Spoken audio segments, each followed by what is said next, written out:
तो पिछले एपिसोड के एंड में जैसा कि हमने देखा था कि असानो बहुत ज्यादा जख्मी हो चुका था और ननाओ उसका इलाज कर रहा था, लेकिन तभी अचानक एक अलार्म बजने लगा था क्योंकि इनके गार्डन में घुस आई थी हाजाकुरा बैटालियन और ये मित्सुमी को पकड़ने के लिए आए हैं। लेकिन पहले इनका सामना करने के लिए आता है MC गोलियत और उसके पीछे आ रहे थे योजाकुरा सिबलिंग्स और इसके बाद वो सभी अपनी अपनी ताकतों का इस्तेमाल करके इन सभी लोगों से लड़ने लगते हैं। लेकिन ये सभी मामूली लोग नहीं थे, इनके अंदर वो स्पेशल ड्रग होता है जिसे पाकर नोमैन बहुत ज्यादा पावरफुल बन गया था। लेकिन तभी अचानक एक शख्स घर की सिक्योरिटी को ऑन करके घर को दीवारों से घेर देता है और उसकी आवाज सुनकर सभी योजाकुरा सिबलिंग्स बहुत ज्यादा हैरान हो गए थे। और इसके बाद क्यूचिरो उस शख्स से हेड की रिंग लेने को चला गया था। दूसरी ओर अचानक ही घर के अंदर बिजली चली जाती है क्योंकि घर के अंदर घुस आया था हाजाकुरा बैटालियन का कैप्टन यामा और उसने शॉर्ट सर्किट कर दिया है जिससे लाइट चली गई है। दूसरी ओर मित्सुमी अपने भाई बहनों को कॉल करने की कोशिश करती है लेकिन किसी का भी फोन नहीं लगता। इसके बाद मित्सुमी असानो की हालत देखती है। असानो की धड़कनें धीमी होती जा रही हैं और इसी वजह से मित्सुमी घबराने लगती है क्योंकि अगर ऐसा ही चलता रहा तो असानो मारा जाएगा। दूसरी ओर क्यूचिरो चलते चलते उसी आदमी के पास पहुंच जाता है और कहता है तुम्हारे पास 9th हेड की रिंग है जिसके जरिए तुम घर के सिक्योरिटी सिस्टम को कंट्रोल कर सकते हो, लेकिन आप उस अंगूठी के लायक नहीं हो पिताजी। यानी कि दोस्तों ये शख्स मित्सुमी और बाकी सबका पिता है। दूसरी ओर मित्सुमी को समझ नहीं आ रहा था कि वो क्या करे, लेकिन तभी उसकी नजर अपनी माँ की तस्वीर पर जाती है और तभी उसे कुछ याद आता है। इसके बाद मित्सुमी एक ड्रॉर खोलती है और इसके बाद अपने हाथ को बांधकर अपना खून निकालने के लिए तैयार हो जाती है। वो अपनी माँ की कही बात याद करती है। मित्सुमी मेरी बात सुनो, हमारी नसों में जो खून बहता है उसमें स्पेशल पावर होती है और उस ताकत से तुम कोई भी बुरा काम कर सकती हो और इसी के विपरीत तुम बहुत सारे अच्छे काम भी कर सकती हो, लेकिन ज्यादा ताकत हमेशा ज्यादा दर्द लाती है और अगर कभी तुम्हें इस ताकत का इस्तेमाल किसी के लिए करना पड़ता है तब इसका इस्तेमाल किसी ऐसे के लिए करना जिसकी तुम बहुत ज्यादा परवाह करती हो, इतनी परवाह कि तुम उसके दर्द को भी अपनाने के लिए राजी हो। और इसके बाद मित्सुमी अपना खून निकालने लगती है और इसके बाद ट्यूब के जरिए उसे असानो की बॉडी में इंजेक्ट करने लगती है और इसके बाद असानो का हाथ थाम कहती है प्लीज असानो की मदद करो। लेकिन असानो का टेम्परेचर और उसकी धड़कनें धीमी होती जा रही थी, इसीलिए मित्सुमी असानो से कहती है असानो तुम मुझे छोड़कर नहीं जा सकते, तुमने हमेशा मेरी हिफाजत की है लेकिन मैं तुम्हारे लिए कभी कुछ नहीं कर सकी, इसलिए प्लीज मुझे छोड़कर मत जाओ। लेकिन तभी उस कमरे का दरवाजा खुलता है, वहाँ यामा आ चुका था और इसके बाद यामा बहुत ही सन्नाटे के साथ मित्सुमी को पकड़ने ही वाला था, लेकिन तभी असानो जागकर उसे मित्सुमी से दूर कर देता है और कहता है मित्सुमी को छूना भी मत। दोस्तों यहाँ पर असानो की एक आंख ग्लो करने लगी है जो देख यामा कहता है नहीं ऐसा नहीं हो सकता और इसके बाद असानो अपनी इलेक्ट्रिक गन से यामा पर शूट करता है, लेकिन यामा पर उस हमले का कोई असर नहीं होता और इसके बाद यामा असानो पर हमला करने के लिए जाने लगता है। सो तभी असानो मित्सुमी को दूर करके यामा की ओर कूदता है और इसके बाद यामा में एक जोरदार लात मारता है जिससे यामा दरवाजे को तोड़ता हुआ दूर गिरता है। दूसरी ओर असानो सोचने लगता है आखिर ये सब क्या हो रहा है और इसके बाद असानो फिर से यामा पर हमला करने के लिए जाता है। अचानक ही असानो को अपनी बॉडी बहुत हल्की महसूस हो रही थी और उसे यामा के हमले भी बहुत स्लो आते हुए दिखाई दे रहे थे और इसके बाद असानो फिर से यामा में एक मुक्का मारता है जिससे यामा फिर से दूर जाकर गिरता है। लेकिन तभी अचानक असानो को सिर में दर्द होने लगता है जो देख यामा कहता है जैसा मैंने सोचा था ये योजाकुरा ब्लड है जो तुम्हारी बॉडी में सोमेनिन प्रोटीन को क्रिएट कर रहा है, लेकिन इस खून की ताकत को काबू कर पाना बहुत ज्यादा मुश्किल होता है। यहाँ तक कि ये प्रोटीन ब्रेन की प्रोसेसिंग पावर को भी नष्ट कर देता है। यहाँ तक कि हमारे केस में भी हम में से आधे से ज्यादा इसी एक्सपेरिमेंट के दौरान मारे गए। इसके बाद यामा असानो पर हमला करने के लिए तैयार होता है। दूसरी ओर मित्सुमी असानो के पास आ जाती है और उसे गले लगाकर शांत होने को कहती है। असानो उसे भागने को कहता है लेकिन मित्सुमी नहीं भागती। वहीं यामा उनकी ओर आने लगता है और अब मित्सुमी कहती है मैं तुम्हें छोड़कर नहीं जाऊंगी और ना ही मैं इन बुरे लोगों को अपना दिल लेने दूंगी। अगर हमें मरना ही है तो हम साथ में मरेंगे। यहाँ मित्सुमी के हाथ में एक गन होती है। आखिर में मित्सुमी कहती है तुम बस शांत होकर खुद पर नियंत्रण करने की कोशिश करो। और इसके बाद असानो ऐसा ही करने लगता है। योजाकुरा ब्लड का सोमेनिन प्रोटीन असानो की बॉडी में नए ब्लड सेल्स बना रहा है और यहाँ असानो के सेल्स बदलना शुरू हो जाते हैं। और इसके बाद जब असानो अपनी आंखें खोलता है तब भी मित्सुमी उसके साथ होती है। लेकिन तभी अचानक यामा आकर उसे पकड़ लेता है और उसके हाथ से गन को छुड़ाकर उसे दूर फेंक देता है और असानो से कहता है तो तुमने उसे अलविदा कह दिया। और इसके बाद अपनी पूरी ताकत से असानो के ऊपर हमला करता है। लेकिन तभी अचानक असानो अपने एक ही हाथ से उसके इतने पावरफुल हमले को रोक लेता है और इसके बाद अपनी पावर को एक्टिवेट करते हुए यामा में एक जोरदार मुक्का मारता है और इस हमले की वजह से यामा के पेट में एक होल हो जाता है और यामा अब रीजनरेट नहीं कर पाता और असानो से ये कहते हुए मारा जाता है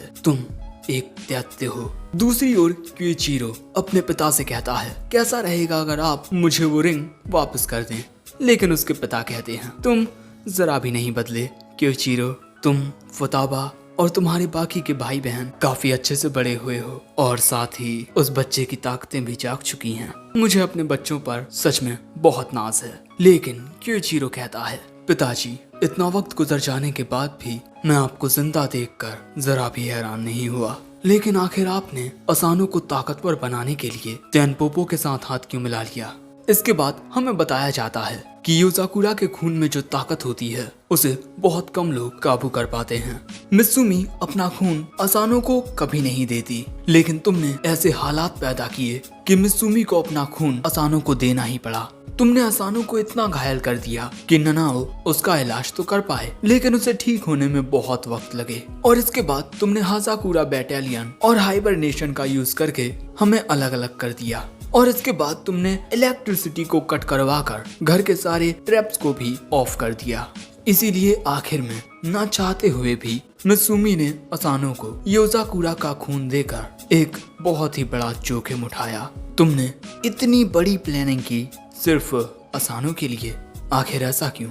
वो आदमी कहता है मैं बस इतना चाहता था कि वो बच्चा इतना ताकतवर बन जाए कि मेरी प्यारी मित्सुमी की हिफाजत कर सके। आखिर मैं अपनी प्यारी बेटी की हिफाजत के लिए इतना तो करूंगा ही। वैसे तुम्हें देखकर लगता है कि तुम उस बच्चे की कुछ ज्यादा ही फिक्र करते हो।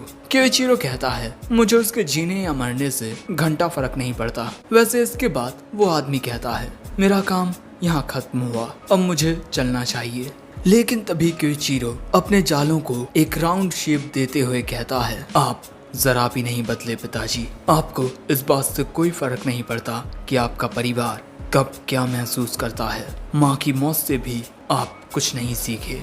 और इसके बाद क्यूइचिरो यहाँ एक बहुत ही ज्यादा खतरनाक हमला करता है, काम स्टॉर्म। और ये हमला हर एक चीज को काटता हुआ, चाहे वो पेड़ हो या पत्थर, उस आदमी में जाकर लगता है। दूसरी ओर यामा को हराने के बाद असानो थोड़ा अजीब महसूस करता है, लेकिन तभी मित्सुमी आकर उसे रोते हुए पकड़ लेती है।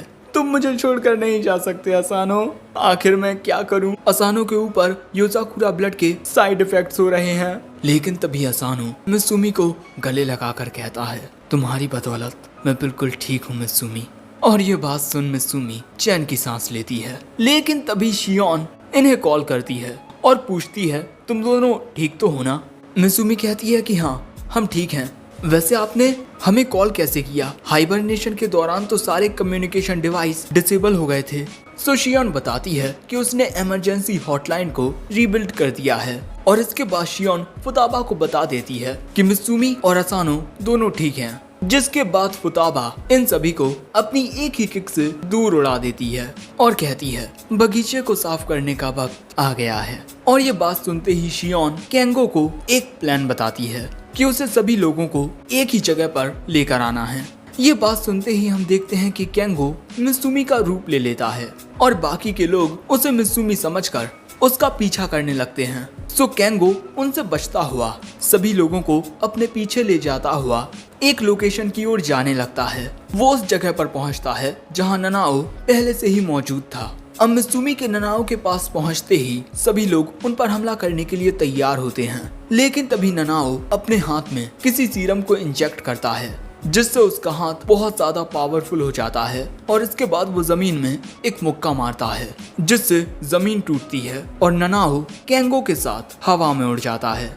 वहीं दूसरे लोग ननाओ के द्वारा बने गड्ढे में गिर जाते हैं, जिसके बाद शिंजो उन्हें उसमें कैद कर देता है। वो लोग उस बॉल जैसी चीज में से निकलने की कोशिशें करते हैं, लेकिन कोई भी तरीका कुछ काम नहीं आता और इसके बाद फुताबा अपनी पावर का यूज करके उस पूरी बॉल को हवा में उड़ाते हुए उसे बहुत तेजी से घुमाने लगती है, जिस वजह से अंदर के लोग बुरी तरीके से घूमने लगते हैं। और इसके बाद फुताबा एक टॉर्नेडो बनाकर उस बॉल को आसमान में कहीं तो फेंक देती है, जिस वजह से सभी कहते हैं बिग सिस्टर फुताबा सच में बहुत ज्यादा ताकतवर हैं। लेकिन दूसरी ओर हम देखते हैं कि क्योइचिरो के इतने ज्यादा खतरनाक हमले के बाद भी हम देखते हैं कि उस आदमी को कुछ नहीं होता। उसने क्योइचिरो के जालों को अपने हाथ से ही रोक लिया है, क्योंकि क्योइचिरो को इन स्टील स्पाइडर का यूज करना इसी ने सिखाया था। और अब वो आदमी कहता है, चलो क्योइचिरो, अब अपने पिता को एक अच्छे बच्चे की तरह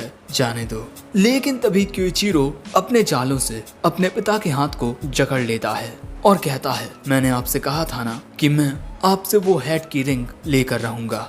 और इसके बाद क्योइचिरो उस अंगूठी को अपने पिता के हाथ से निकालने में कामयाब हो जाता है और अब क्योइचिरो को वो अंगूठी मिल चुकी है। वैसे इसके बाद घर का सिक्योरिटी सिस्टम फिर से ऑन हो जाता है और दूसरी ओर इन सभी का इंतजार कर रहे थे मित्सुमी और असानो।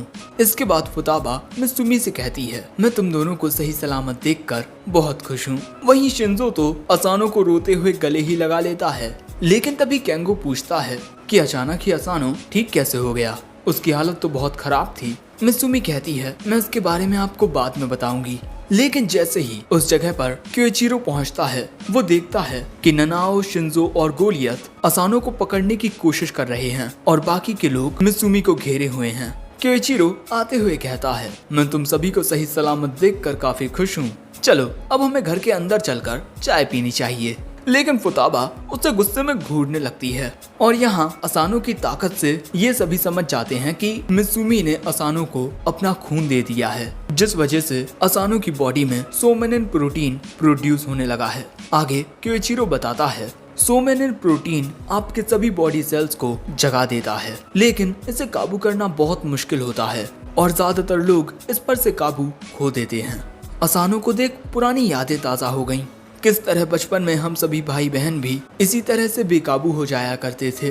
लेकिन तभी असानो ननाओ और शिंजो को दूर फेंक देता है, क्योंकि अब वो बहुत ज्यादा ताकतवर हो चुका है। लेकिन तभी क्योइचिरो उसे अपने जालों से जकड़ लेता है और कहता है कि ये धीरे धीरे इसे काबू करना सीख जाएगा और इसके बाद उसे शियोन के हेडफोन्स पहना देता है, क्योंकि इस तरह बेकाबू होने के बाद एक इंसान सिर्फ उसी की बात सुन पाता है जो उसके दिल के करीब हो और इन हेडफोन्स के जरिए वो आसानी से मित्सुमी की बात सुन पाएगा, क्योंकि क्योइचिरो मित्सुमी को एक माइक देते हुए उसे गाना गाने को कहता है। लेकिन ये बात सुनते ही बाकी सब बहुत ज्यादा घबराते हुए कहते हैं, नहीं, हम किसी और तरीके से असानो को ठीक करेंगे। लेकिन ये नहीं। लेकिन क्योइचिरो मित्सुमी की आवाज सुनने के लिए बहुत ज्यादा उतावला होता है और मित्सुमी भी असानो के लिए गाना गाने को तैयार होती है। लेकिन इसके बाद वो जैसे ही गाना गाती है, आसमान में उड़ रही चिड़िया भी नीचे गिरने लगती हैं। समझ जाओ कितने भयानक तरीके से ये गाना गाती होगी।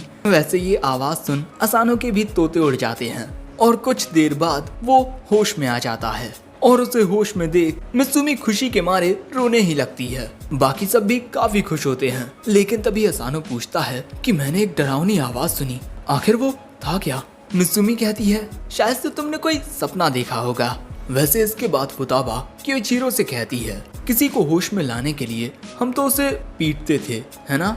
तो फिर तुमने असानो को पीटा क्यों नहीं? क्योइचिरो कहता है, बस एक नया स्वाद चखने के लिए। और आखिर में हम देखते हैं कि मित्सुमी और असानो एक दूसरे की ओर प्यार से देख रहे थे और इसी के साथ ये एपिसोड एंड हो जाता है। तो दोस्तों कमेंट करके जरूर बताना कि तुम्हें ये एपिसोड कैसा लगा और अगर ये एपिसोड पसंद आया हो तो लाइक जरूर करना। और इसी के साथ अगर हमारे चैनल एनिकुन एक्सप्लेन को अब तक सब्सक्राइब ना किया हो तो जल्दी से वो भी कर दो। And in the end sayonara.